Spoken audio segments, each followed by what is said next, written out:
পাওয়া যাবে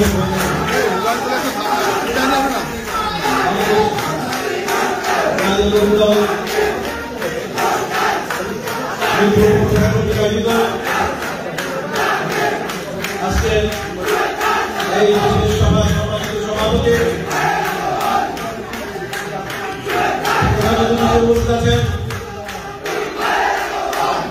বাংলাদেশ জাতীয় দল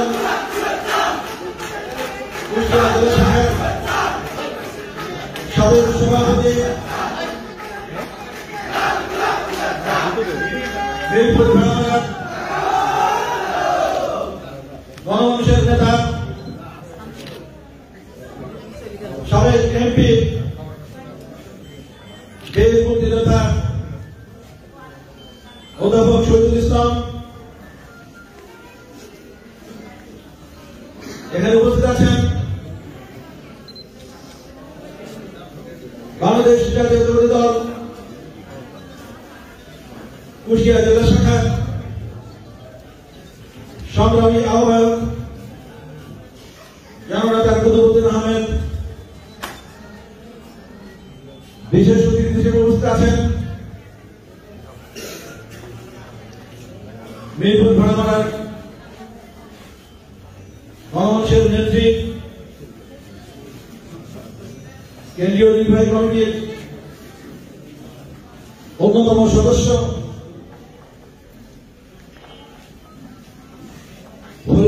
আপা,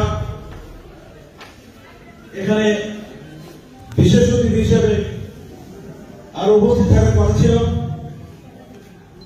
কিন্তু উনি ওমরা যাওয়ার কারণে উপস্থিত থাকতে পারে নাই। আমাদের সেই জননেতা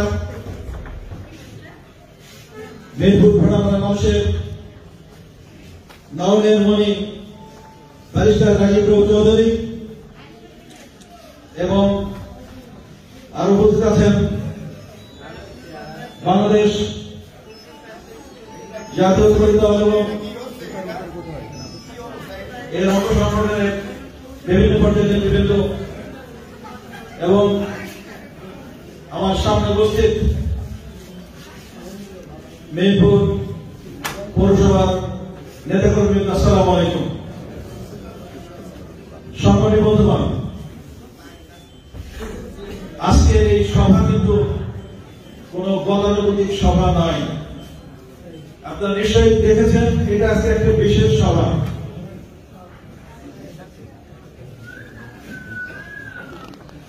বিগত 17 বছর আন্দোলন সংগ্রাম করে আমরা 5ই আগস্ট দ্বিতীয়বার স্বাধীনতা অর্জন করেছি। তারই ধারাবাহিকতায় আজকে আমরা উন্মুক্ত পরিবেশে সকল নেতাকর্মী সহ এই ধরনের একটা হলে একটা বসার সুযোগ পেয়েছি। আপনারা জানেন বিভিন্ন সময়ে বিভিন্নভাবে আমাদের বিভিন্ন বক্তব্য বলেছেন যে আমাদের মাঝে অনেক বিভাজন আছে, অনেক ভেদাভেদ আছে, কিন্তু আমি পরিষ্কার করে বলতে চাই আমাদের সকল বিভাজন এবং এই ভেদাভেদের একমাত্র কারণ হচ্ছে আমাদের কমিটি গঠন প্রক্রিয়া, আমাদের নেতা নির্বাচন প্রক্রিয়া। আপনারা হয়তো সবাই একমত হবেন, আমাদের যে অতীতের অভিজ্ঞতা আছে সেই অভিজ্ঞতার কারণে আমরা হয়তো মনে করেছি এবারও হয়তো আমরা আমাদের নেতা নির্বাচন করার সুযোগ পাবো না, এবারও হয়তো ওই পকেট থেকে কোন কমিটি বের করে আমাদের উপর চাপিয়ে দেওয়া হবে। কিন্তু আমি আপনাদেরকে নিশ্চিত করতে চাই, আপনাদেরকে নিশ্চিত করতে চাই দেশনায়ক জনাব তারেক রহমান এবার আর সেরকম কোন সুযোগ আর উনি দিবেন না। উনি সিদ্ধান্ত নিয়েছেন আমরা যেমন গণতন্ত্রের জন্য 17 বছর লড়াই করেছি, আমাদের দলের মধ্য সেই একইভাবে এবার উনি গণতন্ত্র প্রতিষ্ঠা করবেন ইনশাআল্লাহ। এবং এই ধারাবাহিকতায় উনি সিদ্ধান্ত নিয়েছেন প্রত্যেকটা থানা পৌরসভায় গণতান্ত্রিকভাবে এই কমিটি নির্বাচন করা হবে। ইতিমধ্যে আপনারা দেখেছেন আমাদের এই খুলনা বিভাগে আমাদের সাবেক এমপি সাবেক মন্ত্রী জনাব আমানুল্লাহ রহমানকে দায়িত্ব দেওয়া হয়েছে এই কমিটি গঠন প্রক্রিয়াকে মনিটর করার জন্য।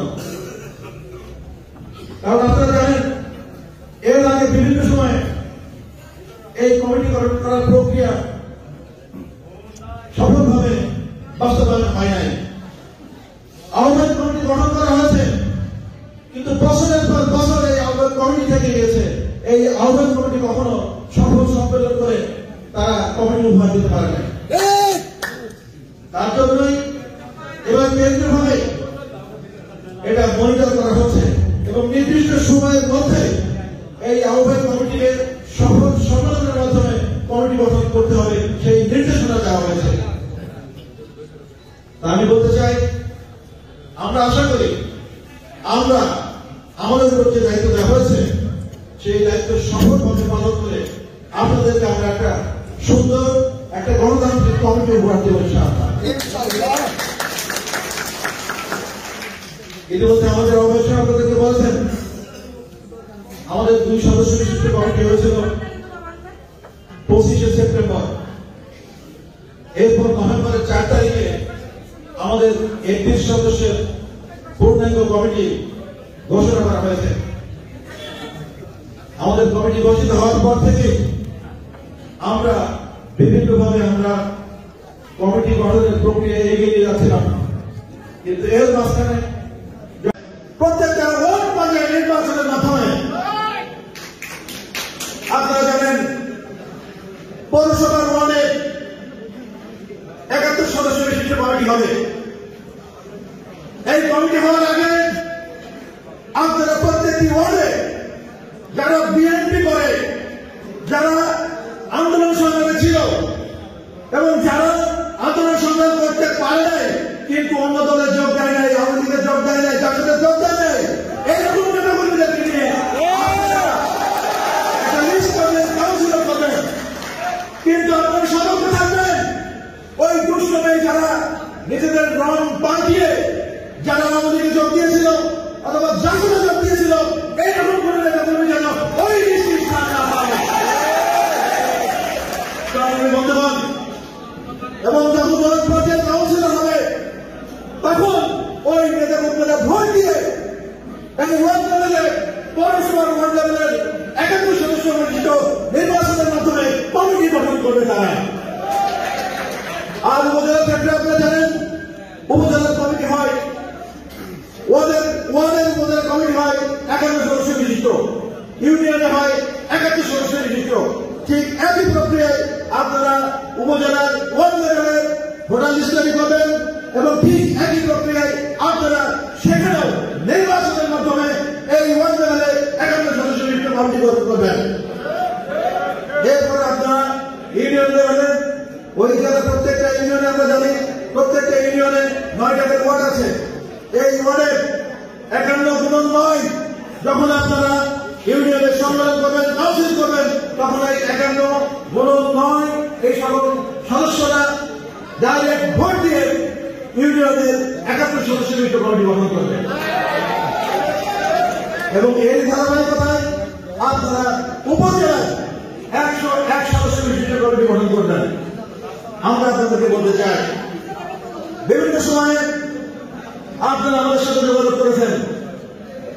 এই গাড়বাড়া উপজেলা এবং পৌরসভার নেতৃবৃন্দ আমরা দায়িত্ব পাওয়ার পরে আপনারা আমাদেরকে বলতে চেয়েছেন বিগত দিনে আন্দোলন সংগ্রামে যারা অংশ নিয়েছিল তাদের ভিতরে আমরা দায়িত্ব দিই, তাদেরকে যেন আমরা দল পুনর্গঠনে তাদেরকে কাজে লাগাই। আমাদের সেই কথা মনে আছে।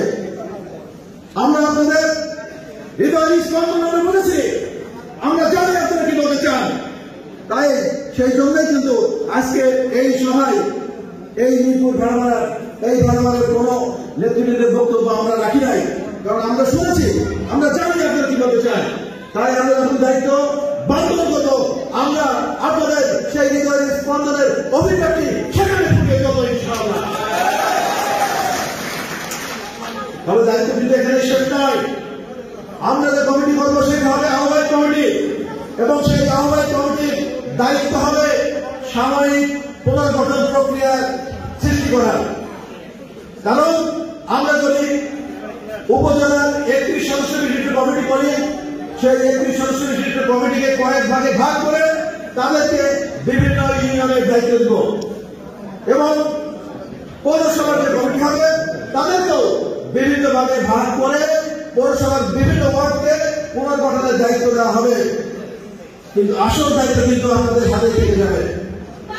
কমিটি রিপোর্ট বলেছে মূল কমিটি যখন গঠন হবে তখন সরাসরি ভোটের মাধ্যমে কমিটি গঠন হবে। আজকে যেভাবে আপনারা আমাদের কাছে গিয়েছেন, আপনারা বলেছেন যারা আন্দোলন সংগ্রামে ছিল তাদেরকে দায়িত্ব দেওয়ার, ঠিক একইভাবে আমি আপনাদের কাছে আমাদের রাখতে চাই। আপনারা যখন ভোট দিবেন তখন আপনারা খেয়াল রাখবেন যারা আন্দোলন সংগ্রামে আপনাদের পাশে ছিল, যারা আওয়ামী লীগে যোগ দেন নাই, যারা জাহিদের সাথে বেশি নাই, তাদেরকে আপনারা ভোট দিয়ে আপনারা সংগ্রামী বন্ধুগণ, পরিশেষে আমি বলতে চাই এখন বল আপনাদের পথে, বল এই নেতাদের আছে, বল এই কর্মীদের হাতে। আপনারা যাকে নেতা বানাবেন তারাই নেতা হবে। আপনারা যদি চান ভালো মানুষ আসবেন তাহলে ভালো মানুষ আসবে, আর আপনারা যদি চান ওই দালালদেরকে নেতা বানাতে তাহলে ওই দালালরা নেতা হবে। আমাদের কিছু বলার থাকবে না। তখন বন্ধুগণ, পরিশেষে আমি বলতে চাই আমরা যদি সঠিক প্রক্রিয়া অনুসরণ করি তাহলে আমাদের দল ঐক্যবদ্ধ হবে। আমি দায়িত্ব পালন করে দেখেছি আমাদের সাধারণ কর্মীদের মধ্যে গ্রাসরুটে কোনো বিভেদ বিভক্তি নাই। তারা চাই দল ঐক্যবদ্ধ করতে, কিন্তু পার্থক্য যদি থেকে থাকে সেটা নেতাদের মধ্যে আছে এবং নেতা নির্বাচনের প্রক্রিয়ার মধ্যে আছে। তাই আমরা যদি এই গণতান্ত্রিক প্রক্রিয়া অনুসরণ করি তাহলে আপনাদের মাধ্যমে যে নেতৃত্ব সৃষ্টি হবে আমি আশা করি তাদের মধ্যে কোনো বিভেদ থাকবে না, এবং আমরা ঐক্যবদ্ধভাবে এই বিএনপিকে